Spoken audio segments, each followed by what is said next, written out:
Praise the Lord. Hallelujah.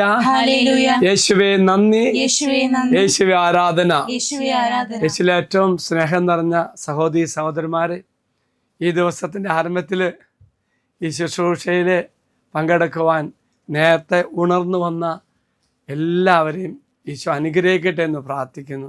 വില കൊടുത്ത് വന്ന നിങ്ങളെ കർത്താവ് അനുഗ്രഹിക്കും.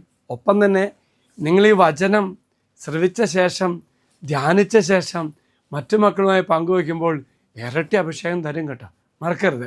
എങ്കിൽ നമ്മൾ ഇന്ന് ധ്യാനിക്കുന്ന വചനഭാഗം തെസ്സലോനിക്കർക്ക് എഴുതിയ ലേഖനം 5-ാം അധ്യായം 11-ാം വാക്യം. അതിപ്രകാരമാണ്: അതിനാൽ നിങ്ങൾ ഇപ്പോൾ ചെയ്യുന്നത് പോലെ തന്നെ തമ്മിൽ തമ്മിൽ ആശ്വസിപ്പിക്കുകയും പരസ്പര ഉന്നമനത്തിനു വേണ്ടി യത്നിക്കുകയും ചെയ്യുവിൻ. അവർക്ക് പ്രിയമുള്ളവർ, പരസ്പരം പ്രോത്സാഹിപ്പിക്കുക, സഭ കെട്ടിപ്പടുത്തുക, വീണ്ടും പ്രിയമുള്ളവരെ ഒരുമിച്ച് മുന്നേറുക.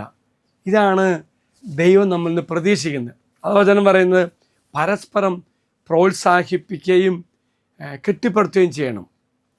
അത് ഈ സമൂഹത്തെ നോക്കി പൗലോസിലെ പറയുക, നിങ്ങൾ ചെയ്യുന്നതാ, അതങ്ങ് തുടർന്നാൽ മതി എന്നാണ് പൗലോസിലെ പറയുന്നത്. അതുപോലെ തന്നെ പറയുന്നു പരസ്പരം ആശ്വസിപ്പിക്കുക.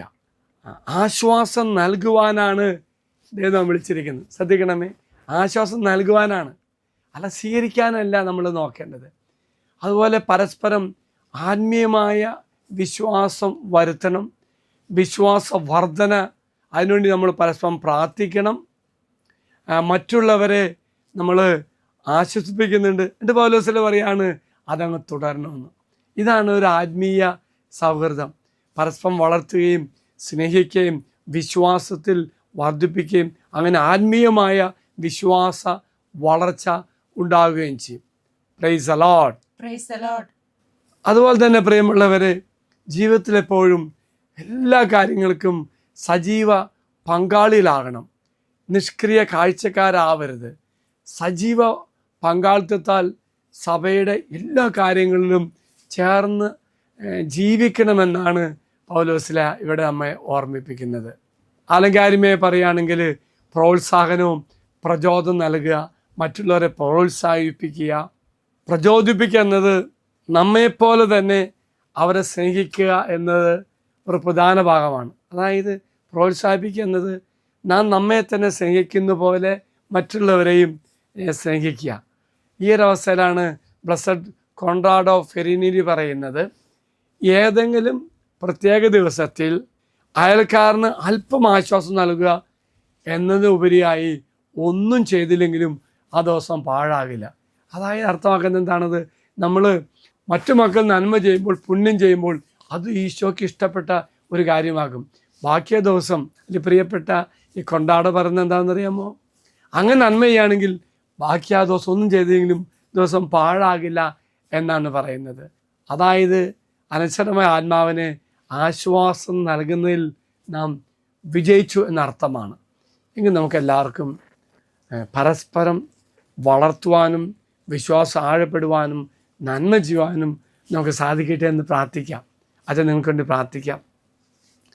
എല്ലാ സ്വാന്തനങ്ങളുടെയും നിറകുടമായ ദൈവമേ, അങ്ങിൽ പൂർണ്ണമായി ആശ്രയിക്കുവാൻ ഞങ്ങളെ പഠിപ്പിക്കണമേ. അപ്പോൾ ഞങ്ങൾ എല്ലാ കഷ്ടതകളിലും വേദനകളിലും ഞങ്ങളുടെ അയൽക്കാരനെ ക്രിസ്തുവിന് തുല്യമായി ആശ്വസിപ്പിക്കുകയും സ്നേഹിക്കുകയും ചെയ്യും. അങ്ങനെ സ്നേഹിച്ച് ആശ്വസിപ്പിച്ച് പരസ്പരം വിശ്വാസത്തിൽ ആഴപ്പെടുവാൻ ഇന്ന് ഈ വചനം ശ്രവിക്കുന്ന എല്ലാ മക്കൾക്കും സാധിക്കട്ടെ എന്ന് അച്ഛൻ പ്രത്യേകം പ്രാർത്ഥിക്കുന്നു. ഈശ്വര ആശീർവാദം തരാം. നമ്മുടെ കർത്താവായ ശമിശാകരവയും പിതാവായ ദൈവത്തിൻ്റെ സ്നേഹവും പരിശുദ്ധാത്മാവിൻ്റെ സഹവാസവും നാം എല്ലാവരോടും കൂടെ ഉണ്ടായിരിക്കട്ടെ, ഇപ്പോഴും എപ്പോഴും എന്നേക്കും. ആമേൻ. പ്രിയമുള്ളവരെ, മറക്കരുത്, ആശ്വസിപ്പിച്ചുകൊണ്ട് സ്നേഹം നൽകിക്കൊണ്ട് നന്മ ചെയ്തുകൊണ്ട് നാം നമ്മെ തന്നെ സ്നേഹിക്കുന്ന പോലെ മറ്റുള്ളവരെ സ്നേഹിക്കാൻ നമുക്ക് സാധിക്കട്ടെ. ഈ വചനം നിങ്ങൾ മറ്റു മക്കളുമായി പങ്കുവെക്കണം കേട്ടോ. അവരും കേൾക്കും, അവരും തുല്യ അനുഗ്രഹം പ്രാപിക്കുവാൻ നമുക്ക് അവർക്ക് വേണ്ടി പ്രാർത്ഥിക്കുകയും ചെയ്യാം. ഒരു നല്ല ദിവസം അച്ഛൻ ആശംസിക്കുന്നു. എല്ലാവരും കർത്താവ് അനുഗ്രഹിക്കട്ടെ.